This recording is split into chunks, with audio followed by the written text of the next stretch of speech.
Today's show is pre-recorded. Y'all know what time it is. Y'all don't know, y'all better ask somebody.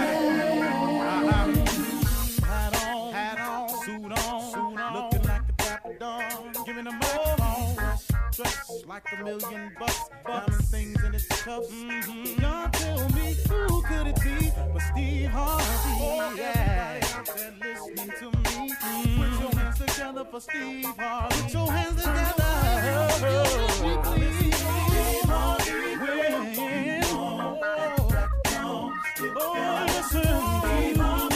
Why don't you join me?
Steve Harvey got to turn them out. Got to turn them out. Harvey turn them on to the morning, y'all.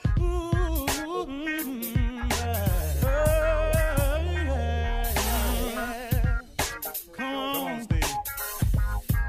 Come on. Do your thing, Big Daddy. I sure will. Good morning, everybody. You're listening to The Voice. Come on, dig me now. One and only Steve Harvey got a radio show. You know, this week I just been on it.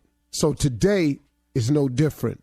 I'm telling you, I've just reinvigorated myself. I'm more determined to share the principles of success.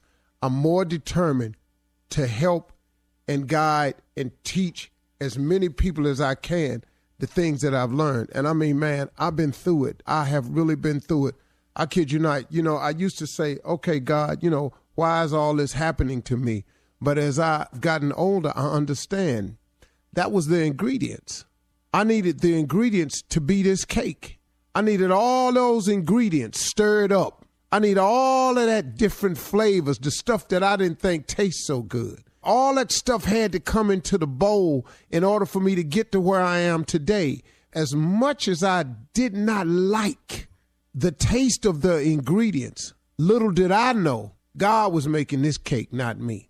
But what he did was, and you've heard the old saying, God could turn lemons into lemonade. Well, that's what he was doing. Now, at the time, it all had a little funky lemony flavor to it with some other stuff in it, too.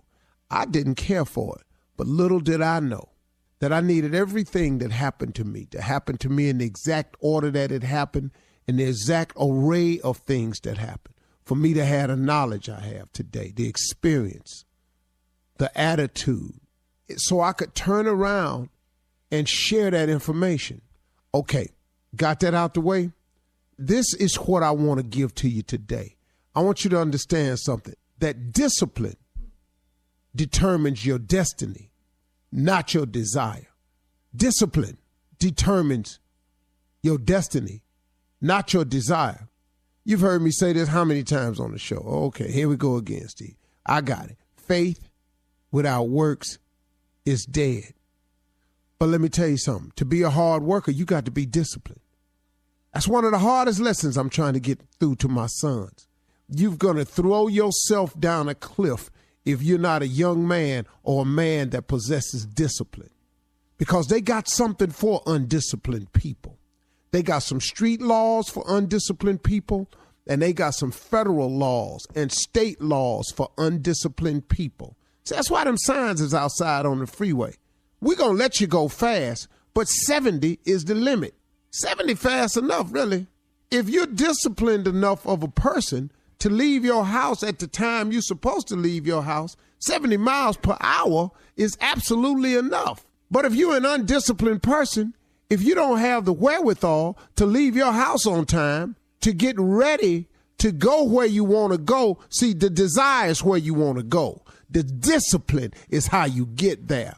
You understand? You can want to go to see your family in California all you want, but the flight leaves at 1:18. You leave your house at 12:30. They told you you must check in 1 hour before your flight. Now, if you ain't got the discipline to get to the airport to check in 1 hour before your flight, leaving your house 45 minutes before the flight departs, what you think gonna happen? Your desire to go see your family in LA is going to be thwarted because you lack the discipline to prepare yourself and get yourself ready to do the things that you have to do to make your desires come true. I'm telling you, discipline determines your destiny, not your desire. You can write down a list of stuff you want to do all day, but if you don't produce and show the discipline necessary to get there, what you think gonna happen? Huh? Okay, I want to be rich. Okay, I want to make $400,000 a year.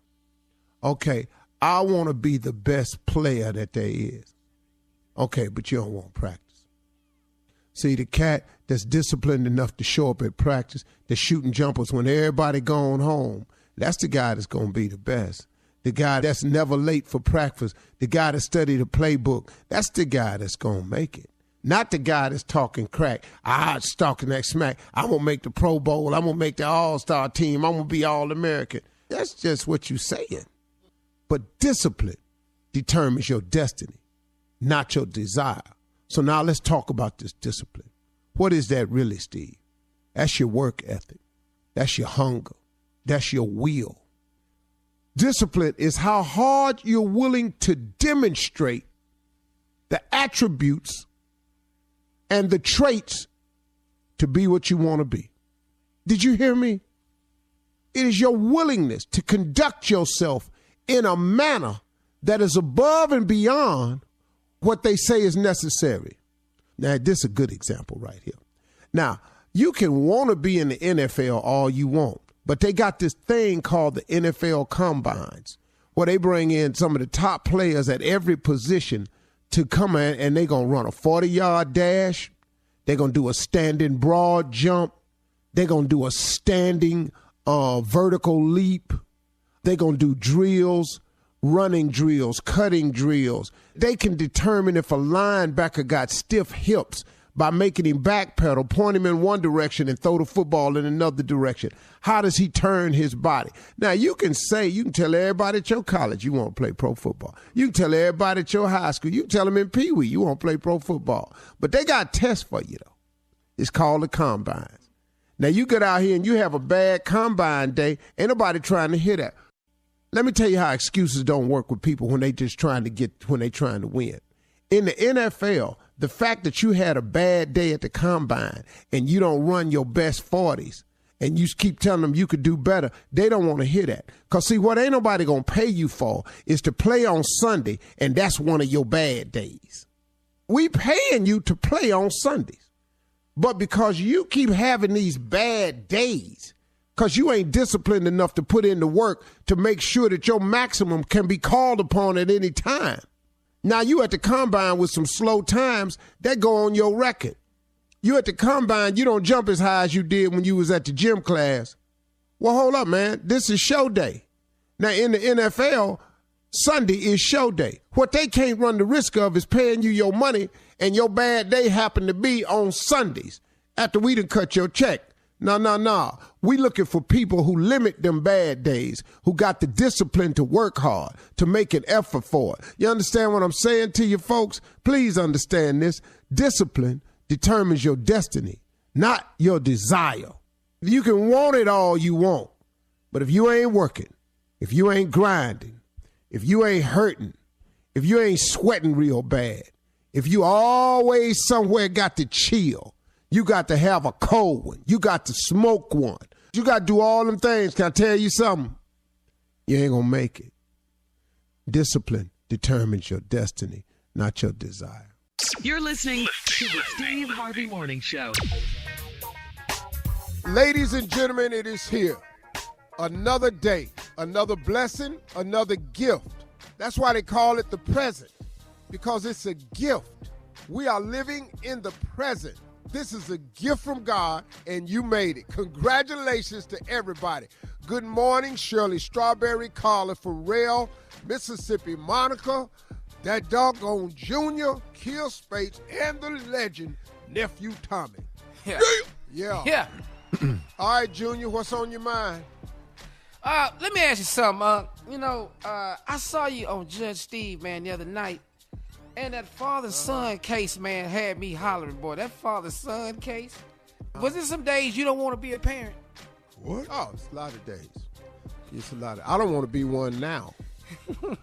Yeah. What?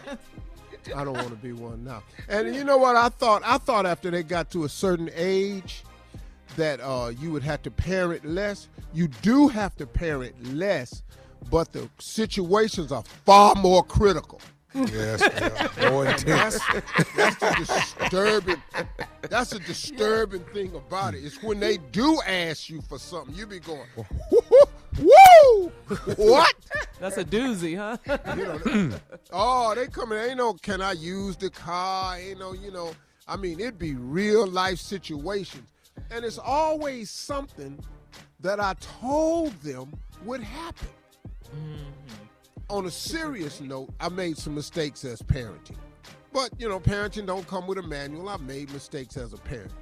But for the most part, I had to stop and really give myself some credit. And I want all parents to do this. Mm-hmm. Give yourself a break. Give yourself some credit. Lord. Because you did fine. Mm-hmm. You did just fine.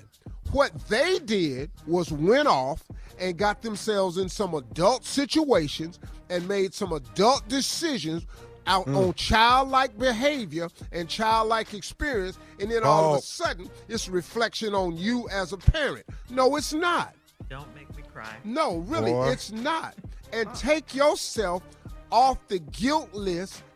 You did the best you could do it with what you could do. Bishop Jakes was talking the other day about being a father. He said being a father, man, is hard. You can never get it 100. If you're the breadwinner of the family, if you're always home, that's not a good sign. But then if you gone to make the money, then you can't be there. And if you there, you ain't making the money to take care of everybody. So what do you do? And a lot of times women get put in those same positions because they're single women, single mothers. And then they got to go off and make money and do decisions. Now you a little lock key kid. Now you mad because your mama wasn't there for you when you was a child. Well, she was working. Your ignorant ass and went off and made some stupid ass decision. Now you sit up here talking about I ain't no good ass parent. How about you was a ragged ass child? How about that? We're gonna start putting blame where it belongs. You was a raggedy ass child. Thank you, Junior, for allowing me to have that moment. Go ahead, Ron. That's no problem. I feel better now, Steve. Thank you, because I was almost near tears. Coming up at 32 minutes after the hour. We're going to start the show off with Nephew Tommy's Run That Prank Back right after this. You're listening to the Steve Harvey Morning Show. Well, to start your morning off, here is the nephew with Run That Prank Back. What you got, Neff? I need a reference. Let's go, cat dog. Hello? Yeah, I'm trying to reach Scotty, please. Yeah, what's up? Hey, Scotty, how you doing, man? I'm trying to actually get a reference for Monica. Monica? You talking about Monica, my ex-wife? Yeah, I'm trying to get a reference on her if possible. Oh, okay. So was she applying for a job? She trying to go to work now? No. This reference is actually for like a relationship. A relationship? Say, hold up, homeboy. Wait a minute. A relationship? You talking about a job relationship? No. See, what this here is that I'm finna actually start dating Monica on the regular, and I'm calling you for a reference. Whoa, homeboy, hold up. Wait a minute. Who did you say this is, and how you get my number? My name's Philip, man. My name's Philip. I got your number out of Monica's phone. Check this out, Phil. You don't need to call me with whatever you and Monica got going on. Y'all need to go on and deal with that. No. I got that, brother. Hear me out, though. Hear me out. What I'm trying to say is that I figured if I could get a reference and figure out what kind of person she is and get a kind of get a background, so you can kind of tell me what kind of person, her good points, her bad qualities, the whole nine. See, it might save me some time from being in a long relationship if I know what to look for, what's good and what's bad. Man, say, homeboy. I know I'm not listening to this. I was married 12 years. Ain't nobody give me no rep, so don't call me asking for no like that. If you got number from Monica, you and Monica need to forget my. Okay, but hold up, bro. Like I say, man, I'm just trying to figure out. Hold up. I'm trying to figure out the good qualities and bad qualities. Like, do she want to cook? Is she good in the bedroom? You know what I'm saying? I'm trying to just know what to look for, dog. That's all, man. I ain't trying to come at you. Man, look. Oh, but I just can't believe calling another about some. I don't have her no more. Only thing I have to deal with is my child. You know what I'm saying? And you most definitely don't need to be around. Now, say, dude, I got to go. Okay, but can you give me a good reference on it? That's all I'm trying to get out. Man, the reference is don't dial number ever again. And when I talk to Monica, me and her, hey, you ain't gonna have to worry about a relationship with Monica. You know what I'm saying? Okay, hold up, man. Let me go and break this to you. First of all, me and Monica done dated for the last year off and on. We just finna get serious. Hold up, dude. The last year? Man, this woman just got a divorce a few months ago. Oh, so you that who must have messed up my I'm not the reason why y'all broke up. I don't have nothing to do with that. I don't have nothing to do with that. Look here. Oh, so you that slick say, man, why don't you slide your little slick back under that rock that you slid from under? Hey, dog, I can slide right on back under the rock you talking about. But what I'm trying to ask you is this right here, man. Hey, dog, can you just give a brother some references, man? Something I can look out for, some signs that she might start tripping. Reference I'm going to give you is when you don't have enough money, when she want that $1,200 bag, don't call me for that. When she needs some more money for this, oh, well, baby, I just gave you my check. What don't mean nothing. And or you pull up your bank account, ain't no money in that. That's the reference your need. Ain't I need to hear from you. Especially if you who was around with my wife while we was married, talking about married. Hold up. The reference is I'm going to find your I'm going to call Monica, and I'm going to track down. Then, give you a reference. Then, I give you a reference then, face to face. Hey, dog, I ain't trying to have no altercation with you, man. Oh, boy, you must have been trying to have something. You dialing my number. Okay, dog. One more question, man, and then I'm going to be out your hair. I just wanted a few things and know some background on her. Man, you out of questions, homeboy. You out of questions. Hey, man, I want everything to run smooth, dog, and I want us to have a good understanding. Do you have a problem, man, with your little girl calling me daddy? What did you just ask? You asked me about my daughter. Hey, calm down, dude. Calm? I'm calm as I'm going to be. You asked about mine. This about mine. Hey, dog, I'm just asking. Over here, you around time, I will come in. Homeboy, look, I'm going to find because you a bad. You missed the bag. You dial number. Not only you got that, but, man, you talking about child. I'm just asking, do you mind if she called me daddy, dog? Homeboy, look here, man. That child there, her name cannot come out your mouth. You hear what I'm saying? Say, man, this man, I don't have time, but I'm going to call that Monica, and I'm going to get your I'm going to get you. I'm out of here. You want? Why is you calling me back? Scotty, I'm trying to tell you look something. Here, why are you dialing my number I'm just back, trying to man? tell you something. Homeboy, you don't have nothing to tell me, homie. No, I want to say, Scotty, just listen to me, man. I want to say this. This is Nephew Tommy from the Steve Harvey Morning Show. Your brother Brian got me to prank phone call you. Hey, man, it's who? Hey, Scotty, this is Tommy, man.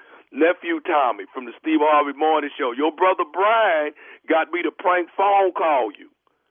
Say, man. Oh, well, I'm about to go, man. Hey, dude, I'm about to go ballistic over here, man. Hey, Brian got one coming, though. Oh, man. You all right, man? Yeah, say, man. Man, Tommy, man, I'm glad you were playing, man, because talk about my little girl. Oh boy, Brian, no, it's gonna be on in his world, man. I'll go. Dude, Brian got you, man. He got you good, dog. Hey, man, one more thing, man. What is the baddest, and I mean the baddest, radio show in the land? Man, the Steve Harvey Morning Show. I am stupid. Really? Sing it. Yes, you are. You is stupid. Oh, by far. You is stupid. Glad you finally agree. Oh, I've been calling you stupid. Now you agree with me. Hey, With your nephew. All right. Thanks, Neff. Coming up next, it is Ask the CLO right after this. You're listening to the Steve Harvey Morning Show. Coming up at the top of the hour in entertainment news, Steve is still trending. Steve Harvey, that is still trending from his appearance on Ellen. Tyler Perry announces Medea is coming back with a new special called Homegoing, is it? And some sad news. Fashion icon, 73-year-old Leon Talley has passed away. Our condolences, of course, going out to his family. We'll talk about these stories at the top of the hour. But right now, it is time for Ask the CLO. Chief Love Officer Steve Harvey in the building with your love questions, for your love questions. Rhonda in Denver writes, my parents have been married for 27 years, and my father moved out of the house before Christmas. He and my mom had a big argument, and he wants to call it quits. They've argued all of my life, so I can't imagine why he wants to leave now. My mother is expecting a miracle, but he is dead set against going back. How do I break it to her nicely that her marriage is over? He done moved out. Well, why are you breaking it to her nicely? Listen to what you said. Your mother is praying for a miracle. Well, listen to me. Once you start praying for a miracle, you already know that the situation you're in is dismal. Once you looking for a miracle, so your mama know you ain't got to break this to her. He done moved out for Christmas. He skip mistletoe, jingle bells, eggnog, fruitcake. Damn that.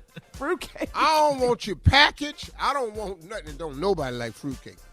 I don't know nobody like fruitcake. What is them green things that's in it? I ain't never seen that. I can't stand it. What is that green stuff to be in it? Why is it in here? Just fruitcake in this can. Put this back in this can and quit setting it out on the table. I ain't never seen nobody cut the fruitcake. Anyway, he didn't want none of that. Nothing. No. So he done. He don't want your gift. He moved out for Christmas. When a man move out for Christmas, he done moved into a place. He ain't got no tree. He ain't got no lights up. All he wanted to do was have peace. You ain't got to break nothing to your mama. She know. Tell your mama Jesus will be back before him. Yeah. That's sad. That's probably what happened. All right. That's probably a true statement. Moving on to Anonymous in Philly. Anonymous writes, I'm in a long-distance relationship with my girl, and my girl visits me often because she flies free. She popped up on me this past weekend, and I wasn't home. She didn't call me or say a word, but she was sitting in my bed when I got home the next morning around 7 a.m. I told her I passed out drunk at my friend's house, but I had on shorts and flip-flops, and it was snowing here. She's not trying to hear my excuses. How do I get out of this one? Interesting. Hey, dog, let me ask you a question. When you came in the house at 7 a.m. with them shorts and them flip-flops. It's snowing. Where was you coming from? All I can say is, now when you said you passed out at a friend's house, do you live in an apartment? Was you downstairs, upstairs? Where was you at with these shorts and these flip-flops on? Because that sounds like walking distance. CLO. He I needs just you to got get him out of this one. Well, hear what you do. Come on. I want to hear it. When you get in a situation like this, dog, listen to me. The best defense is a good offense. Yeah. Now There you we're go. talking. The bigger question has to be, why is you in here in my bed at 7 a.m.? That's the big Yes, flip this thing. Yeah. And you Flip got it. to make that the issue. Yeah. Like, give us some Flip it. examples. He wrote to you. so Like you right know now, your this is days representation. later, so what you got to do is this right here. And you know what? I've been thinking about this. And you know what?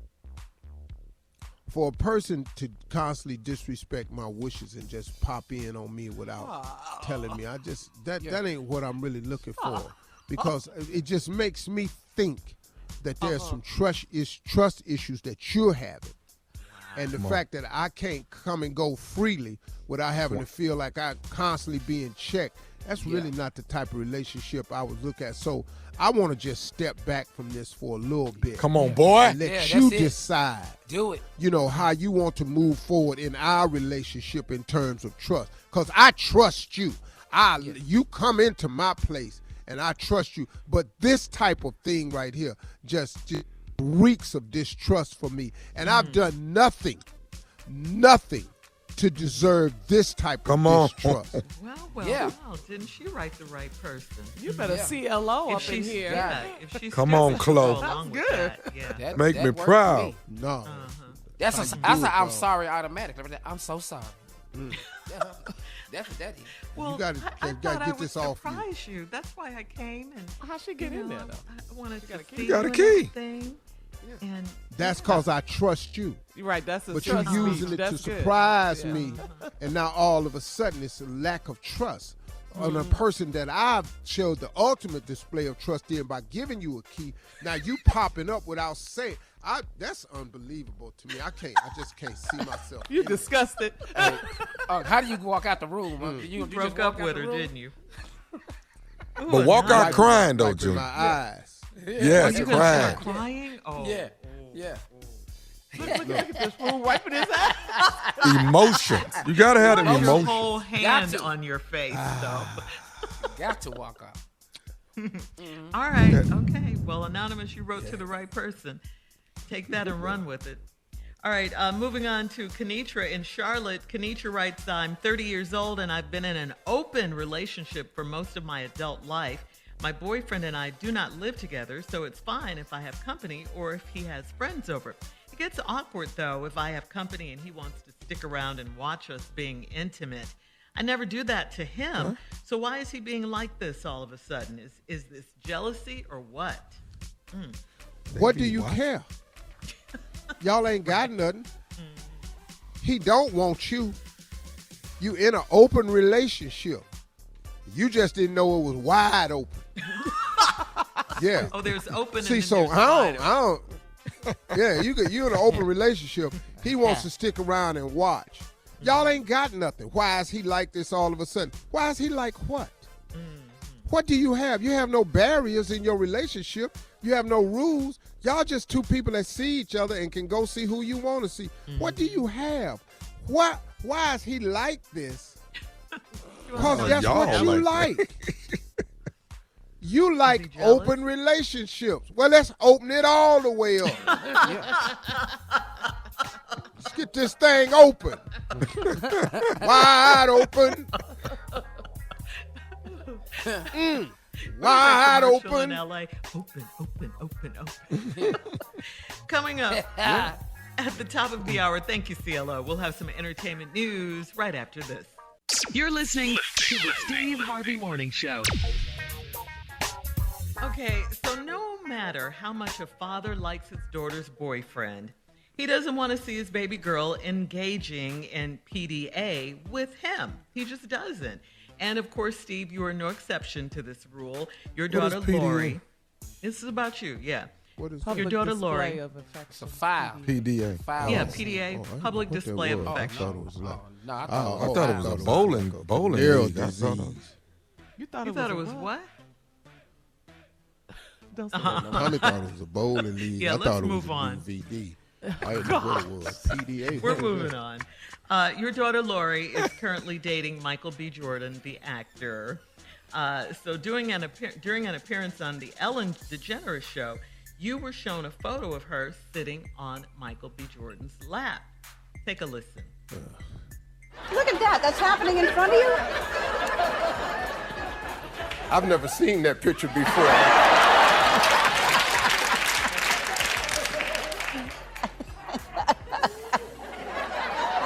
Very uncomfortable with that picture right there. I'm not really feeling that picture.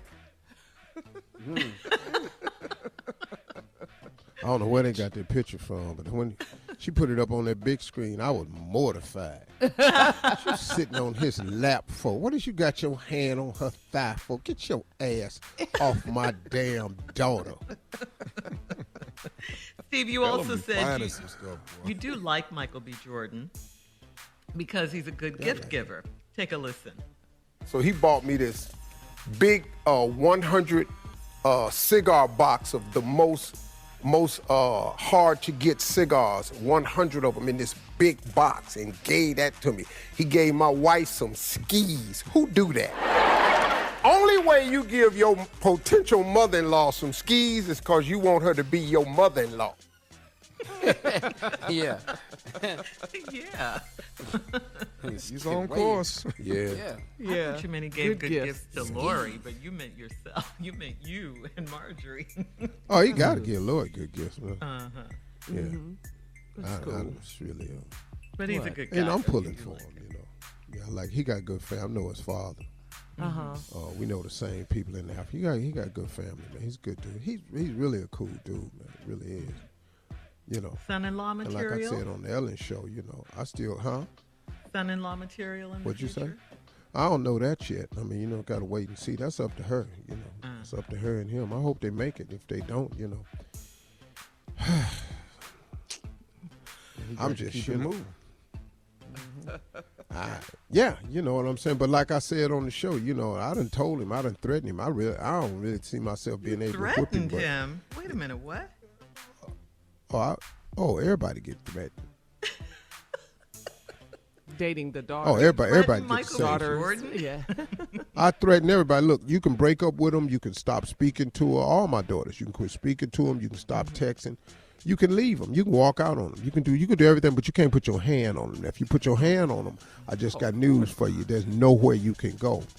But I had this talk with him, but it wasn't really necessary. He ain't from that cut. But, you know, like I still got my eye on him, but, you know, I can't whoop him. I already know that. I've seen all the Creed movies. I ain't going to be able to You whoop seen him. the Creed But movies? Yeah, I saw the Creed movie. That's good enough for me. I can't even Movies act and like I street can fight fighting that is good. two different things. That's two. Yeah, I know, but I can't even act that way no more. So what? But I'm clear about it though. If you turn your back though, I'm gonna knock your ass out. You can believe that. I'm gonna get up Anyway. behind you. Oh, ain't no doubt. I'm gonna get you. Ain't no You in cut. shape, but your Let's do it again. your eyeball is not that in shape. No one's is. Your eyeball. Yo, Anyway, not that we're strong. moving on. In other entertainment news, Tyler Perry is bringing Medea back from retirement. He dropped the news with a hilarious promo poster resembling Beyonce's Homecoming Netflix special, Homegoing. I want to thank my incredible moth hive. Tyler says, Machella. Netflix coming soon. Tyler decided to revive the character of Medea to give fans a good laugh during these crazy times. He says, I was looking at the state of the world and how polarized it is. Nobody's laughing, he said. And I'm like, what tool do I have in my arsenal that can bring that kind of laughter? So there you go. So he's bringing Medea back, and I think it will. I think he's right. That would Yes. give everyone a laugh, a good laugh, a good belly laugh. The moth hive, though. The beehive. The and moth hive. I love it. Homegoing, though. Yeah. Okay. Also, finally, some sad news from the fashion world. 73-year-old Andre Leon Talley has passed away. Mr. Talley was a towering figure, both literally and figuratively, in the world of fashion. He was 6'6". He was an icon that wrote about fashion, served as Vogue's news editor, creative director, and editor at large. Andre was instrumental in getting more models and fashion designers of color on the runway and in the magazines. At one point, he even served as a stylist for President and First Lady Michelle Obama.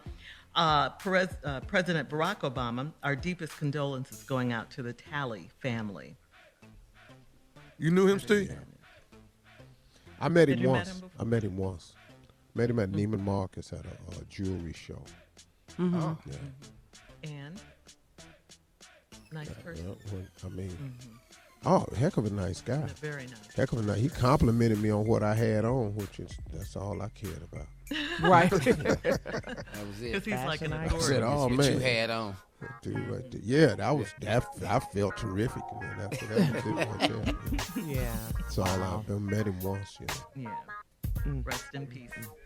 Andre Leon Talley. Well, coming up at 20 minutes after the hour, a special treat for our audience. We love this woman. CNN's Laura Coates will be our very special guest. She's going to tell us about her brand new book. It's called Just Pursuit, a Black prosecutor's fight for fairness. Right after this. You're listening to the Steve Harvey Morning Show.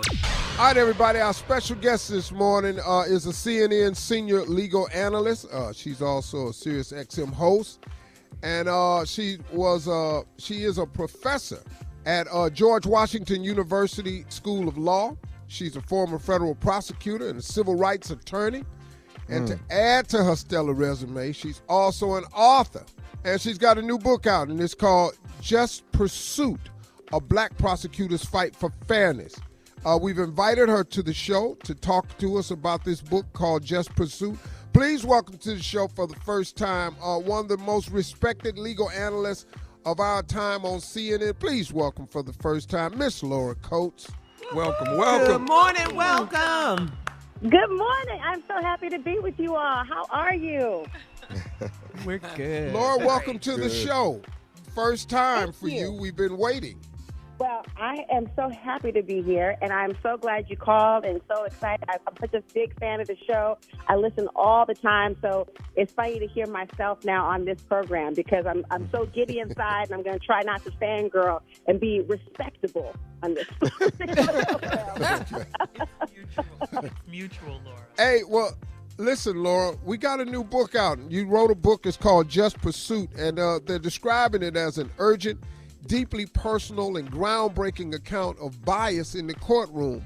Now, and all this is from your perspective as a black female federal prosecutor at the U.S. Department of Justice. So give us an overview of the book. So, this is not the kind of book I think people expect for lawyers to write. They expect it to be something very stuffy, something you find in a law school classroom. But I intentionally made sure that it was a narrative memoir, that every chapter stands alone as its own separate episode, for people to really understand not only what the law is, but what justice feels like, what justice really looks like, the ways in which justice creates injustice at times.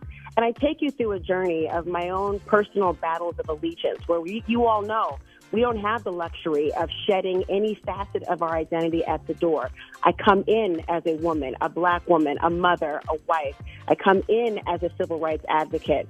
And I'm immediately struck by the idea that I have the lived experience as a black woman, and yet the orders that I'm being given or the role I must play within the system are at complete odds and tension with what I am experiencing. And I walk you through from anything in terms of having to aid in the deportation to what mistaken identity really looks like on the front end, to the idea of victim blaming of sexual assault survivors, to what it's like to actually investigate voting discrimination. There are moments of triumph. There are moments of tragedy. There are moments of connective tissue that tells you, look, it's not a justice system. It's a legal system. But perhaps we can get to the pursuit of justice and actually catch it one day. And I write about all of it. Yes. Wow. Hey, Laura, hang on. When we come back, we're going to talk about some of these very, very interesting chapters in the book. Oh, my God. When we come back, we got Laura Coates on the show, everybody. We'll be right back. Steve Harvey Morning Show. You're listening to the Steve Harvey Morning Show. All right, everybody, we're back, and our special guest is CNN senior legal analyst, and she's on CNN all the time now. I noticed that she stepped in and filled a set of shoes over there. You see her every night almost, coming on right behind Don Lemon or in front of Don Lemon sometimes, but mostly behind Don Lemon, I think. And so we've been watching that. We're a fan of hers, and she's a fan of the show. She's on here today talking about her new book. It's called Just Pursuit. And when I was going out on the break, she has some chapters that you really don't expect to see in a book from an attorney. And I'm going to ask her about these. Chapter 1, Please Don't Come. Chapter 2, Want to See Something Funny. Chapter 3, I Want No Part of This. Chapter 4, She Needed Me to Believe Her. And Chapter 5, That's Not Me. Wow. I mean, this doesn't sound like words from a lawyer, Laura. Well, I hope they sound like words from a human being, because that's what we have to be in our justice system. And we have to have the wherewithal to bring our whole selves into it. And we have to think about the role of black and brown people in our criminal justice system as more than simply a defendant. We know there's no monopoly on the commission of crime, and yet we see the parade of human misery. We see the idea of how disproportionately impacted our black and brown community is in the targeting, the policing, and the prosecution. And so I really wanted to peel back the curtain and personify the issues we've been talking about all across the table. And I'll begin with that first chapter, because that was one of the most difficult ones for me to write. I felt so vulnerable. You know, you see me on CNN talking about the law, but rarely do you see how I feel about the law and what it really means when you are having your marching orders for justice. Here's what it can look like. And sometimes, Steve and everyone, the pursuit of justice creates injustice. And case in point, here I was running a regular background check like we have to do for anyone who's going to go into the courtroom, whether it's a victim of a crime, obviously the defendant, and any witnesses you are going to call. My victim had a deportation warrant. It was decades old. He had been in the country illegally, had raised his family, wasn't a law-abiding person who wanted to be a citizen, was a contributing member, hadn't so much as sneezed at a police officer in the time that he remained in the country. And because the fact that he had a warrant, I was required to essentially aid in his deportation or contact ICE and try to turn him in to let them know that there was an active warrant. And I can't tell you how conflicted I was in those moments when my moral compass of what I knew was right and wrong was in direct contrast with what I was ordered. And I think in our lives, we have moments where the things that we think we would do, the moments that we think define us, who you think you will be when your back is against a wall, will shock you. And trying to reconcile your strive for civil disobedience and realizing what injustice looks like, I write about it because I don't spare myself in the criticism of the justice system in America. Wow. Wow. Do you believe that the criminal justice system can be reformed? And if so, where do we start? Absolutely. And here's where we start. By first, if you want to speak truth to power, you first have to know the truth. That's why I write throughout the chapters about what it really looks like when we're talking about mistaken identity and what it really looks like when you have prosecutorial discretion and all the way up to the judges, what sort of bias they bring in, even though they are cloaked in this black robe, they still bring themselves, bias and all with them. And I think if we know it to speak truth to power, you have to know what the truth is, and then you can do more to reform it. Justice is not a destination. It's not a verdict. It's not one case. It's recognizing the humanity, the role of redemption, and also the role of bias and race in our legal system. And once we peel back those curtains, once we acknowledge it, we can actually be on the road to reform and not just pursue justice, but maybe one day catch it. Ooh, yes. This is a bag. That would be great. Hey, listen, everybody. Steve Harvey Nation, here's the deal. The book is called Just Pursuit. It's out now by Laura Coates. Let's go out and get your copy today. Laura Coates, we thank you so much for joining us. Don't be a stranger, okay? I won't. Thank you. I appreciate you all so much from the bottom of my heart. Thank you. Ladies and gentlemen, Laura Coates. We love you, Laura. Yeah. Laura. All right, and coming up next, it is the nephew with the prank phone call for today, right after this. You're listening to the Steve Harvey Morning Show. Coming up at the top of the hour, right about 4 minutes after, it's my strawberry letter for today. The subject, we did it and he's trying to do me. We'll get into that in just a bit. But right now, the nephew is in the building with today's prank phone call. What you got for us, Neff? Well, I think we're going to do a little praise dancing this morning. Oh, Yeah. really? A little praise dancing. Little praise dancing, Unc. Let's go. Come on, Cat. Hello? This is the day that the Lord has made. Let us rejoice and be glad in it. How you doing? I'm looking for Sister Tanya. This is Sister Tanya. Sister Tanya, this is Brother Fuller from the church. How are you? Oh, I'm well, Brother Fuller. How are you? I'm good. We wanted to give you a call about the praise dancing that's at the church. First of all, I wanted to really show you how much you're doing a great job over there with the praise dances, and you definitely do a great job on every third Sunday that you guys actually perform. Everybody seems to really like it. Well, thank you. What can I do for you today? There is a bit of a situation with, it's been brought to our attention. We actually had a small gathering, a little meeting about it, and I've been elected to actually give you a call. And who is this again? I'm sorry. Who are you again? Brother Fuller. Uh-huh. And who had a meeting? Some of the brothers at the church and pastor actually sat in for a moment on it, and I was actually elected to actually just give you a call. Nothing that I don't think we can't get rectified and move on smoothly as we normally do. But I just think we wanted to reach out to you and kind of make you aware of it if you don't mind. Okay. And what things are those? Well, Sister Tanya, has any of the praise dancers before they became praise dancers was any of them strippers? I beg your pardon?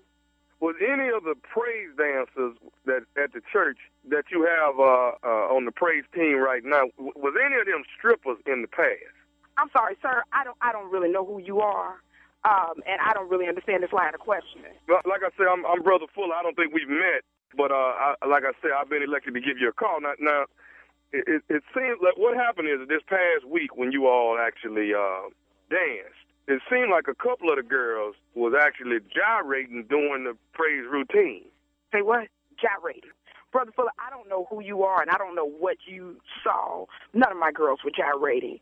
They were dancing for the Lord.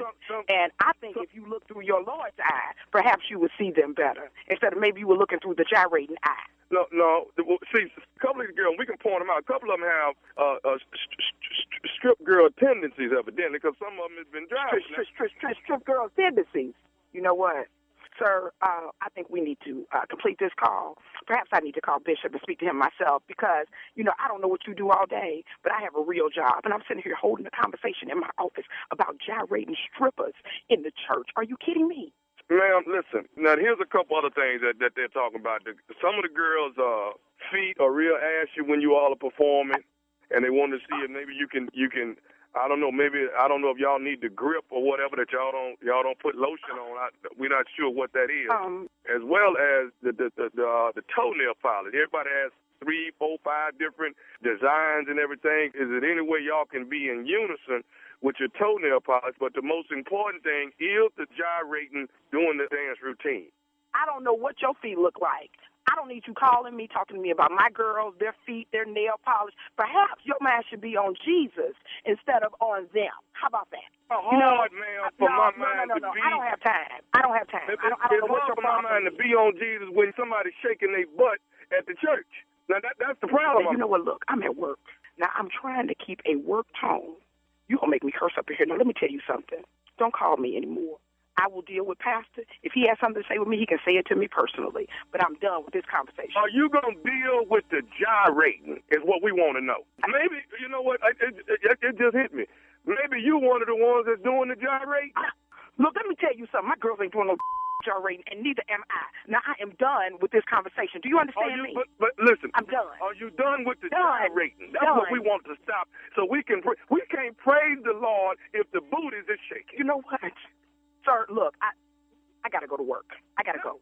Now, again, I don't know what your issue is. It sounds to me like you have an issue with gyrating booties. I have not heard so much gyrating booties in one conversation in my entire life. Now, my mind is set on Jesus. I don't know what your mind is set on. Well, Sister Tanya, before you was a praise dance ministry, over the ministry, did you ever used to strip? You know, I didn't do no stripping. Now, did your wife do any stripping? Did your mama do any stripping? What did you? Wait a minute, man. You heard what I said. You heard how you like if somebody called you and asked you if your mama did some stripping? How you like that? I got you know what I want to know? When is the next rehearsal? That way I can come and pick out who it is that's doing this No. You don't have any business at my rehearsal. I don't want to see you at my rehearsal. I don't want to see any parts of you in my rehearsal. If I see you near one of my girls, I swear I'm coming after you myself. Do you understand me? We need to find out who's doing that gyrating. You don't need to find out. You need to stay your butt in your own house. And I'm glad y'all ain't dancing when the plate is being passed, because ain't no telling how you act with them wands coming through that. You know what? That's it. You call me disrespecting me. I'm at work. I can't even handle this anymore. You know what? Don't call me no more. Don't look at my girls no more. Matter of fact, come near the church and see what I got for you. I want to know, is you going to stop the gyrating? When is you going to stop do it? From moving? I'm not going to do it. Thing. Who you think you talking to like that? You supposed to be a minister leader. I'm done listening to you. Now I'm getting ready to go. Well, I got one more thing to say to you before you leave. No, you ain't got a thing to say to me. I said I was done. And I said I got one more thing to say. Is you listen? You know what, man? Get off my phone. I'm going to say it anyway. This is Nephew Tommy from the Steve Harvey Morning Show. Your entire praise ministry congregation, all your girls, got me to prank phone call you. Oh, I'm a shitty. For real? Oh. Oh, they got me cursing on the radio. Oh, I think I'm going to have it. Hey, I got one thing to ask you, Tanya. What is the baddest radio show in the land? Nobody else but the Steve Harvey Morning Show. May the doors of the church open. Yeah, man. Ain't nobody there might be one to church.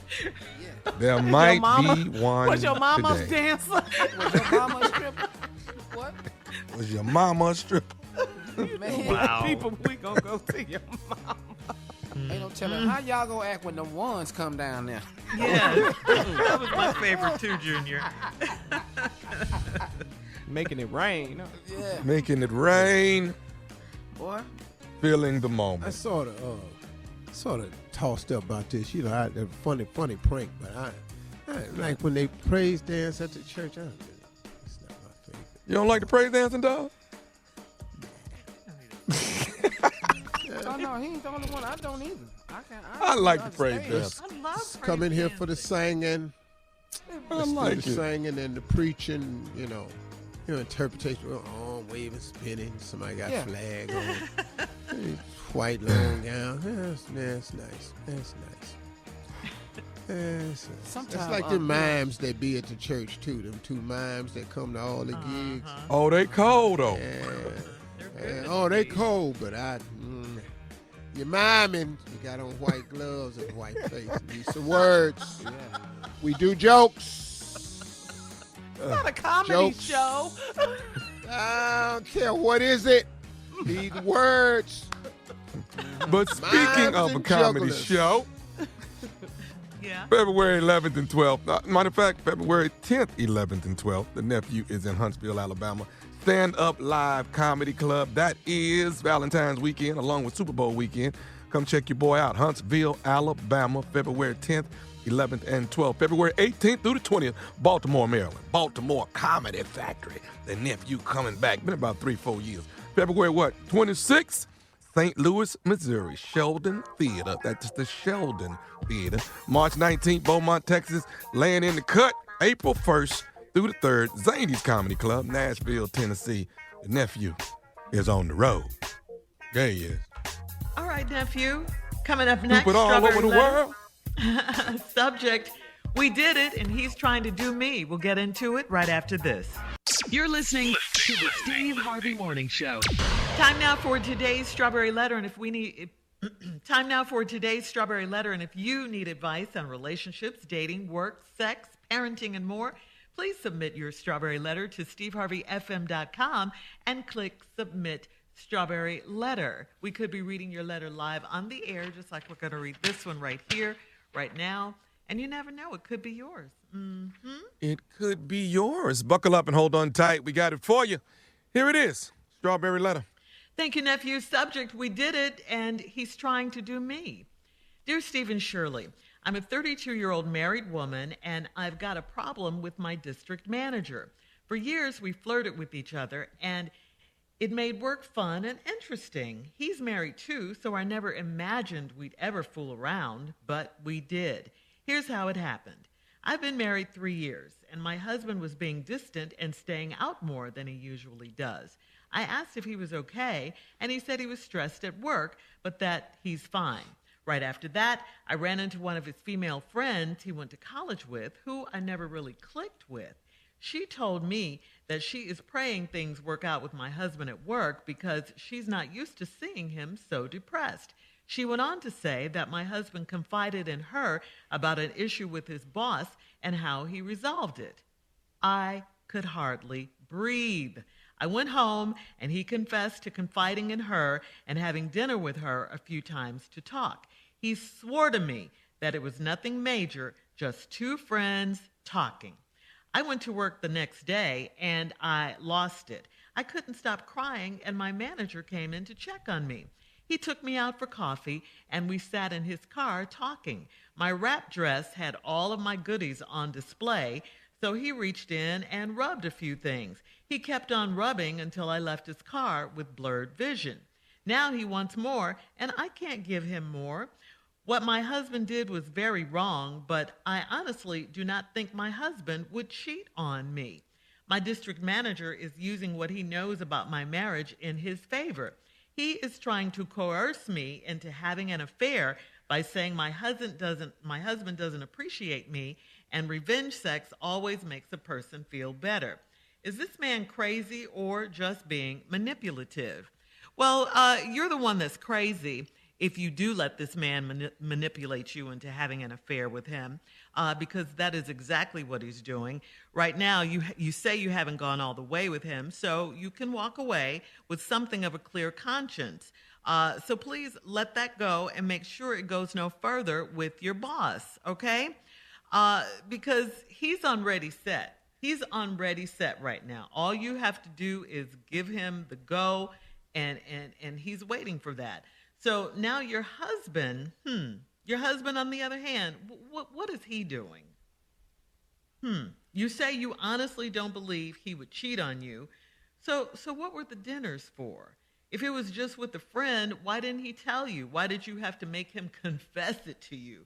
And he went out with her, this other woman, not just once or twice, but a few times. And she's a female friend from college that you don't even, these are your words, click with.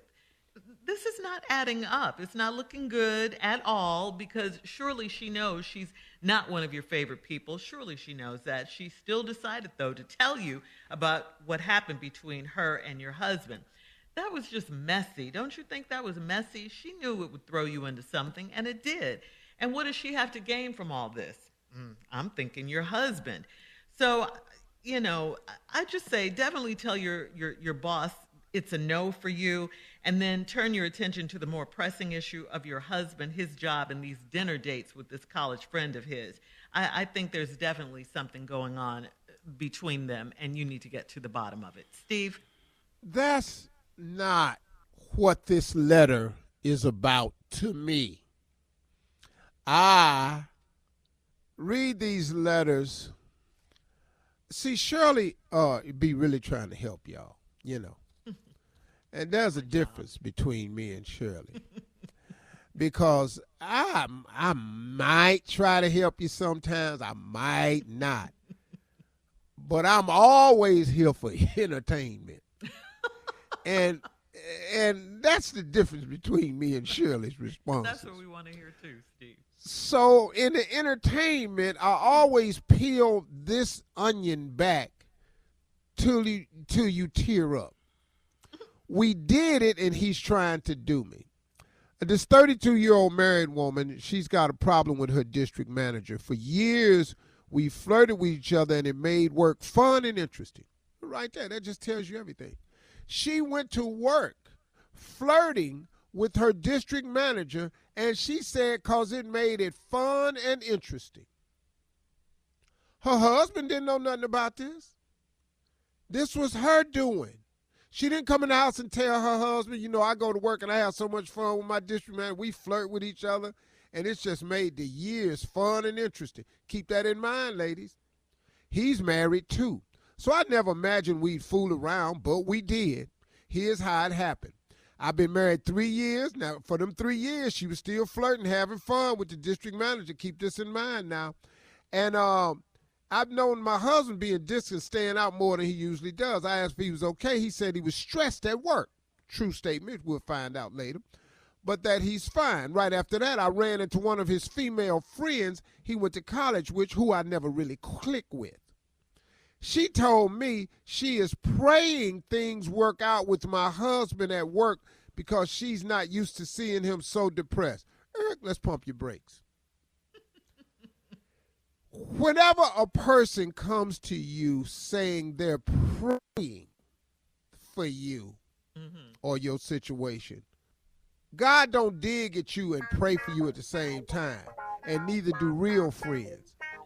All right, Steve, we'll have part 2 of your response coming up at 23 minutes after the hour. Subject for today's Strawberry Letter, we did it, and he's trying to do me. We'll get back into it right after this. You're listening to the Steve Harvey Morning Show. All right, come on, Steve, let's recap today's Strawberry Letter. The subject, we did it, and he's trying to do me. Well, this 32-year-old woman been flirting with this district manager for years, and it's made work fun and interesting. She's married for 3 years now, but she's been doing this without her husband knowing. Okay, didn't notice her husband was staying out more than usual. Asked was everything fine. He said he was stressed out at work. Then you ran up into one of his female college friends who you don't really like, never click with. She told you she's praying everything works out for your husband at work because she's never used to seeing him so depressed. A woman comes to you, tells you that they praying for you. People, always beware of people come to you talking, I'm praying for you in your situation, but then it comes in the form of a dig. No, you're not. No, you're not. You ain't praying for me. That ain't how prayer works. We ain't friends. And then she went on to say that your husband confided in her about an issue with his boss and how he resolved it. I could hardly breathe. I went home and he confessed to confiding in her and having dinner with her a few times to talk. He swore to me that nothing major, just two friends talking.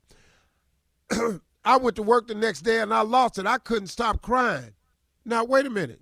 Ain't you the same woman? You can't believe he confided in her. I bet your husband wouldn't believe that you been with your district manager for years at work and it's been fun and interesting. Huh? See. Now, all of a sudden, he done confided in this college girl, and they done had dinner a couple times. Now you crying at work. I bet your husband would have been crying if he'd have known you was at work flirting with your district manager. See, you can't have your cake and eat it too. You can't do one thing and then when it happened to you, now it's all messed up. Now the whole letter is you think your man cheating on you. I couldn't stop crying. And then my manager came in to check on me. He took me out to coffee. We sat in his car talking. Now, you at work now. You 32. My wrap dress had all my goodies on display. It was the size of the wrap dress that had your goodies on display and the way you were sitting in that car. What do you mean? You know how wrap dresses fit. They wrap, they unwrap. So when you sat in the car, it wasn't wrapped no more because it wasn't enough fabric in the first damn place. He reached in and he rubbed a few things. He kept on rubbing until I left his car with blurred vision. Now, he done rubbed you all between your thighs and all on your cleavage in this wrap dress till you had blurred vision. Well, what kind of rubbing was going on in this car?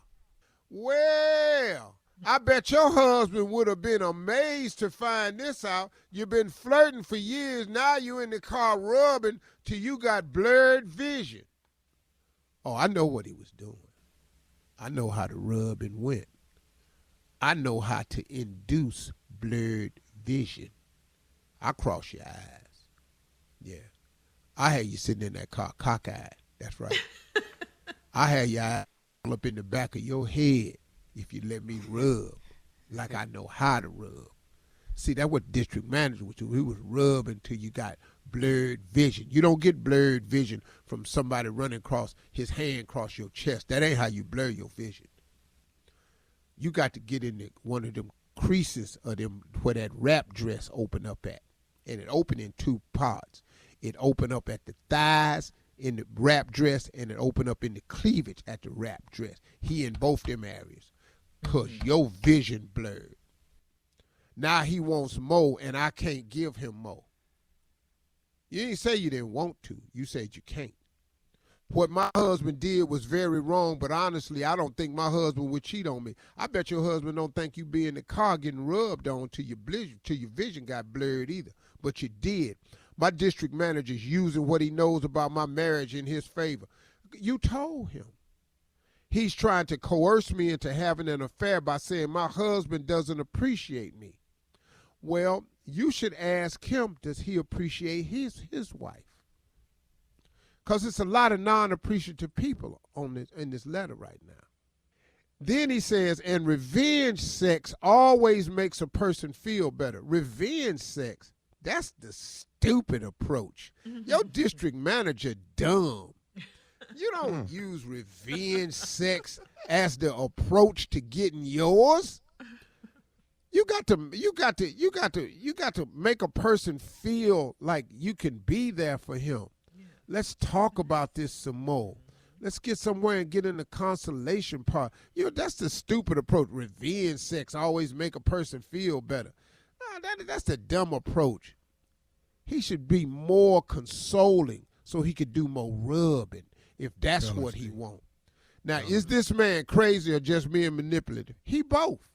He crazy for using the stupid-ass approach that he used. He was almost home with the goodies with just rubbing. Now he talking about revenge sex.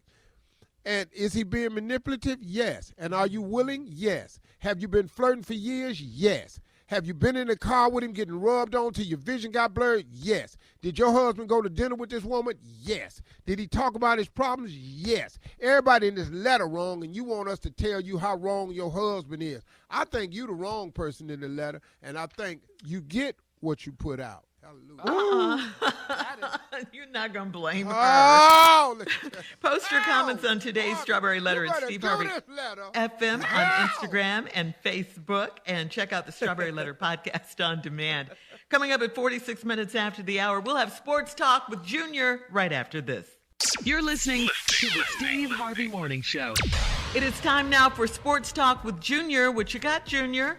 I don't know, Shirley, what's going on with these NFL players, but crazy is going through here. Now, I don't know I don't know if you saw this, but Cleveland Brown defensive tackle Malik McDowell was arrested for public exposure and assaulting an officer down in Deerfield Beach, Florida. Did you see this, Tommy? I saw this. What? Butt naked. Butt naked. What? Butt Out naked. in public. Yeah, fighting police. Running down the street, fighting the popos, butt naked. Pull it up, man. Man, Naked? you had to see it. Yeah, Yes. What? Send it to me. man. Okay, hold on. I don't Wait know a minute. if... He was fighting the police butt naked. Yes. And dropping them hands on him. Putting them hands on him, too. The But, dog, officer it's said hard he to was fight naked, dazed. though. Well, he hard to looked like fight he naked. did it before. He looked like he done this before. Fight naked. Yeah, well, he been in a lot of locker room fights and stuff, so maybe he might have a naked fight experience. But what drug was this, though? Yeah. I don't know what this is, man. The See, Brown that people- ain't weed. So what is it? No. No, that is not weed.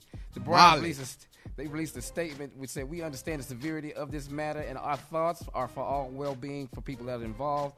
We have no further comment at this time." But I'm just saying, man. Well, we What he gonna have to do is go to the go-to one right now. Yeah. Mental health issues.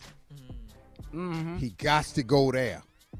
No, so it was just crazy, man. But in other good news, though, really proud of this, though. The Boston Bruins retired the number 22 in honor of Willie O'Ree, the first black NHL player. Oh, my gosh, it was a nice ceremony for him, man. Nice. He's the 12th player in Bruins history to have his number retired. He played from 1958 to 1979. He is now 86 years old. His number has been retired 64 years later. So no one will ever wear the number 22 again.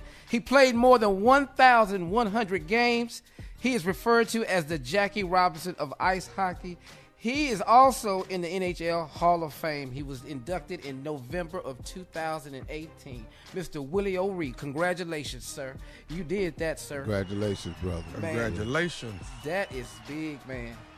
And Junior, I want to 1958? commend you on actually reading this story like you knew what you was talking about. Congratulations on that. Thank you, sir. I did my best. I did my research. Thank you. Thank you very much, Uncle. Thank you. Okay, Uncle, I just sent you the dude. Oh, yeah, he fighting just butt sent it naked. to you. I just sent it to you. You got to see this because you got to understand it. He has to do that, man. So, congratulations, Mr. Willie O'Ree, man. We're proud of you. Thank you so much for opening these doors. All these black NHL players we got now. You was the first. He was in there. All right, Junior, thank you. Coming up next at the top of the hour, Stevie Wonder calls out lawmakers who refuse to take action on voting rights, and we'll talk about it right after this. You're listening to the Steve Harvey Morning Show.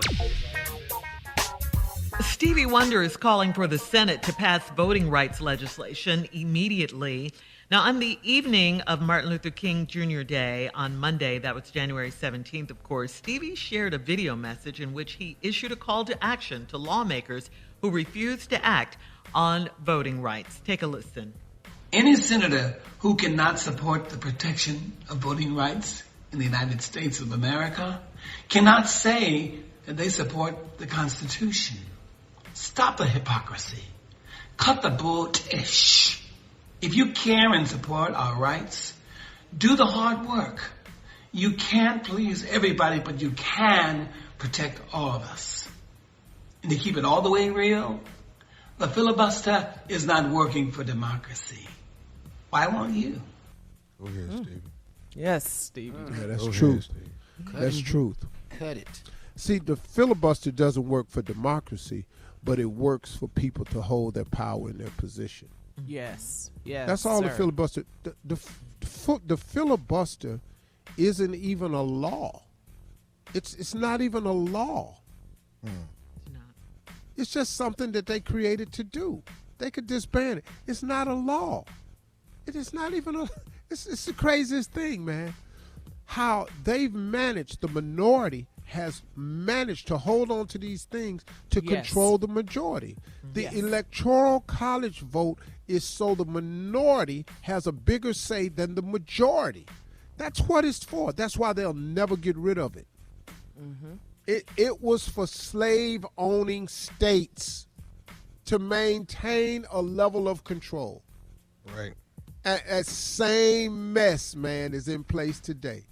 The hypocrisy of this country, it's alarming, man. It is alarming. And that in the year 2022, we still have to ask white people for rights. And we got to ask them for it. Yeah. And we got to keep asking white people for rights. This is bull sugar honey iced tea. That's all this is. If this was happening to white people, it would have been resolved. I'm telling you right now, do this to white people and see what happens.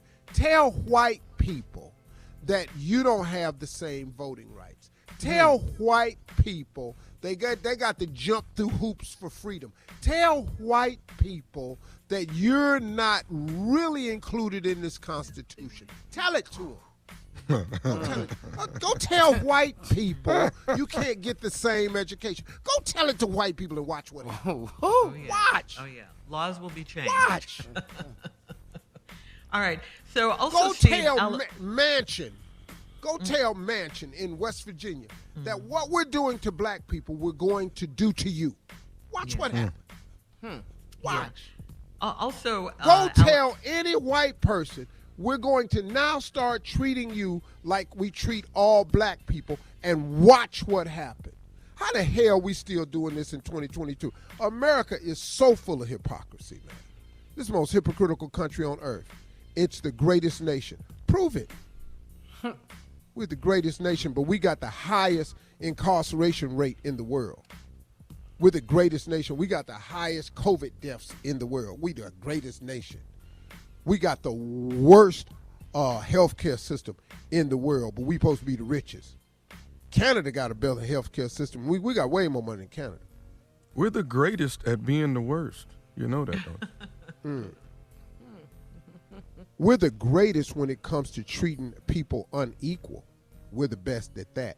But making them think that they are equal, but doing stuff to constantly show that they're not. Woo. Oh, Yeah. okay. We lead the we're the world best at that. That's what we in do. violence. We're the That's greatest what in we do. violence.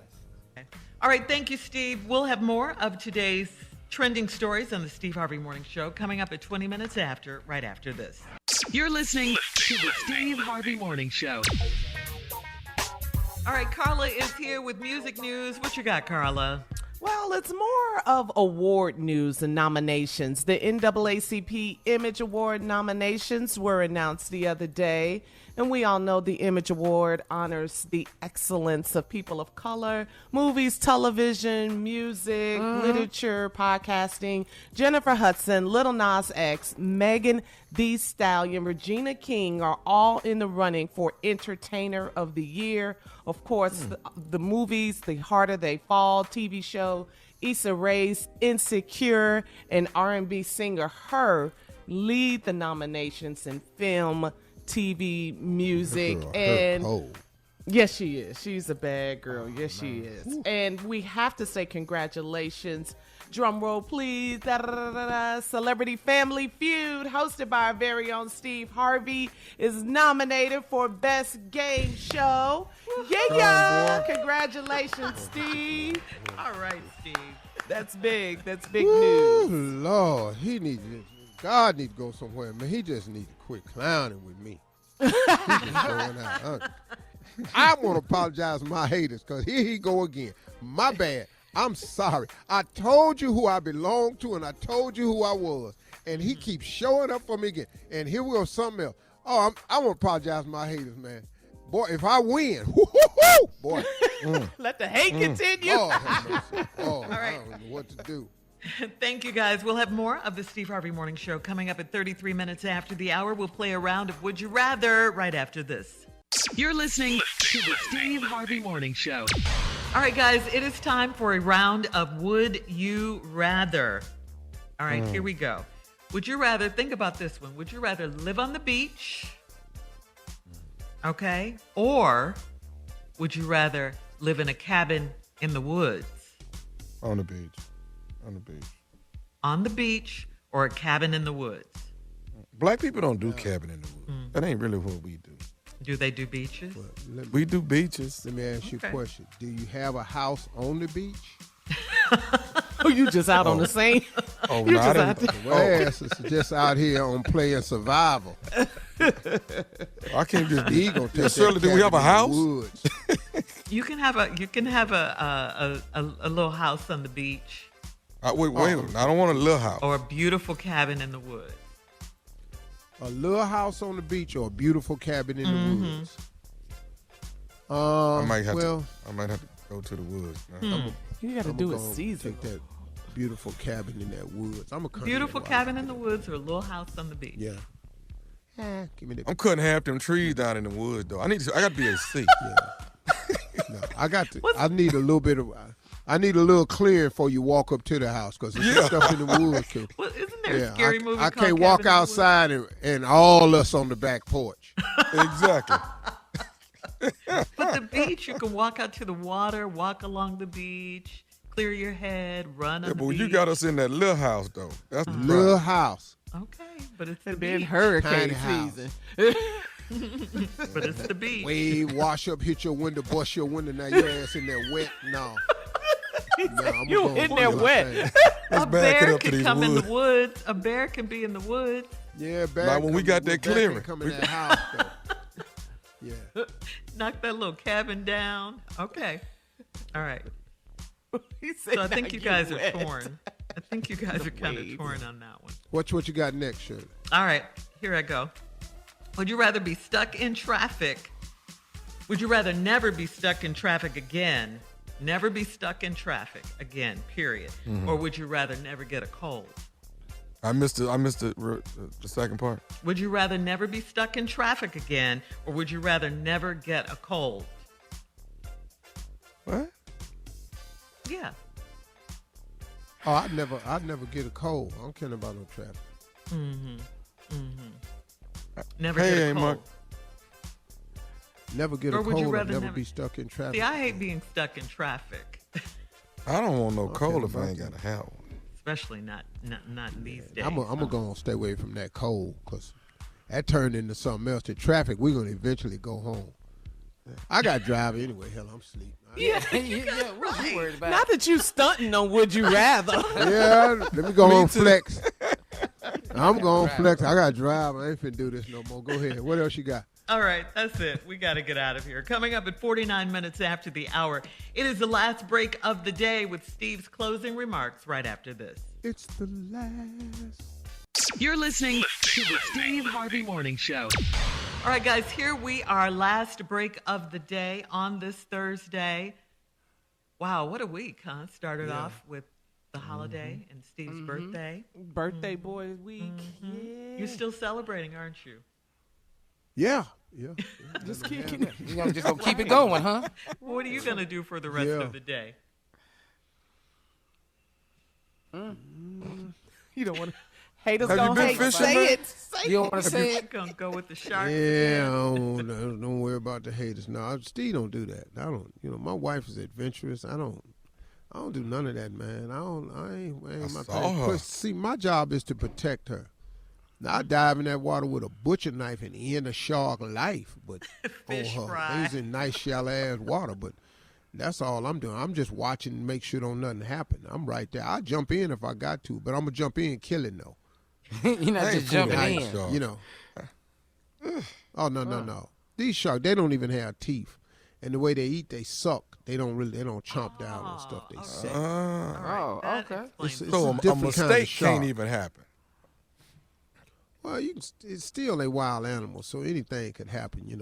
They got little sandpaper teeth.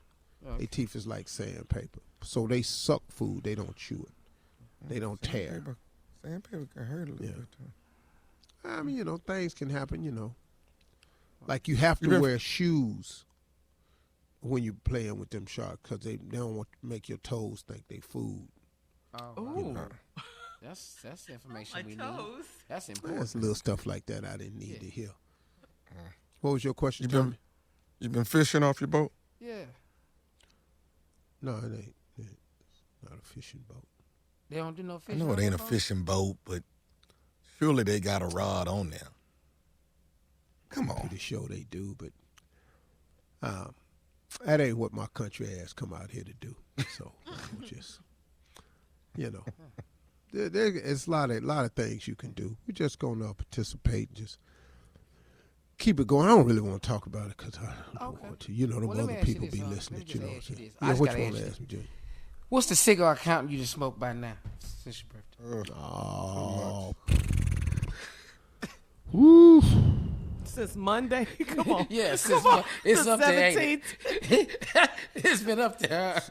17. About 17, I'm smoking. I ain't really smoking a lot. Do you just eat? like, I might. Hell yeah, that's the problem. Eating, got gym and everything, and my ass going to the gym today, though. I got to stay. What have you been eating? I stay fit, Fish? And German man. chocolate the cake. fish. Yes, saw the cake. Oh, woo, woo, I had so much German chocolate cake. It's a French chef. Somebody need to introduce his ass to peach cobbler, pound cake, something like that. All these little parfaits and moussons, stuff like And that. tarts. Peach cobbler. Tart. When you make a tart, you mean a tiny ass version of pie? Of a pie. And everybody just thought, how about pie, dog? It's just tart. And to be the stuff that you don't really need to be making a pie. Who the hell wants to eat a kiwi tart? What is this? A kiwi tart. I be going, man, if you don't get some peaches and get some crust up in here, Some butter cobbler. and some sugar. Je ne sais pas. No, pie. Is he familiar with sweet potato pie? Did he know anything about it? Oh, no. These pumpkin pie people out here, Junior. Strictly. Sweet potato pie. Oh, they believe in pumpkin pie, pumpkin soup. They love pumpkin. I be going, pumpkin soup? This regular ass soup. Y'all don't know how to make potato soup? Yes, it's just different culture. You got to get over there. They put caviar on everything. I be going, damn. There we go. Just have my food. Nice. Put caviar Load it on up. every damn thing. Stop talking about caviar. Hey, listen, I want to give you all this piece of encouragement with the last couple minutes I got. 2022 can be the greatest year of your life if you expect it to be. You have to project the thoughts that you want returned to you. Everything starts with the thought, you all. No dream come true without starting a thought. Once you start the thought, that enables you to start the process. But it starts with your thinking. You have to change the way you think. Make 2022 the best year of your life by changing it to the best thoughts of your life. Positive thoughts bring about positive results. Period. It works no other way. You can ask any person that's successful. It starts with how you think.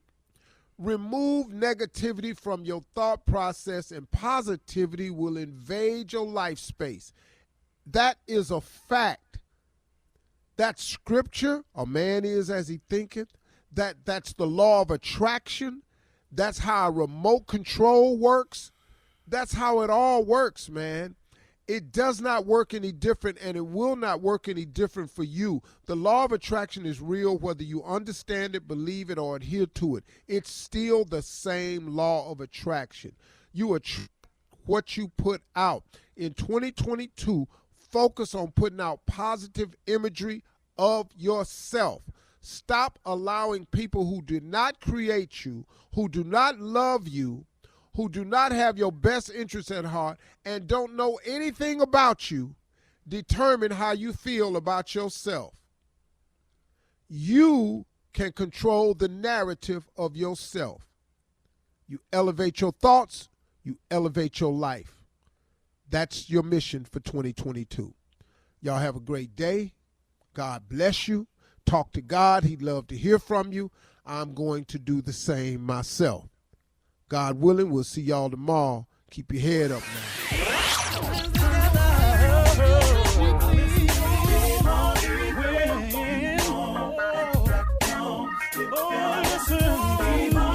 For all Steve Harvey contests, no purchase necessary, void where prohibited. Participants must be legal U.S. residents at least 18 years old unless otherwise stated. For complete contest rules, visit SteveHarveyFM.com. You're listening to the Steve Harvey Morning Show.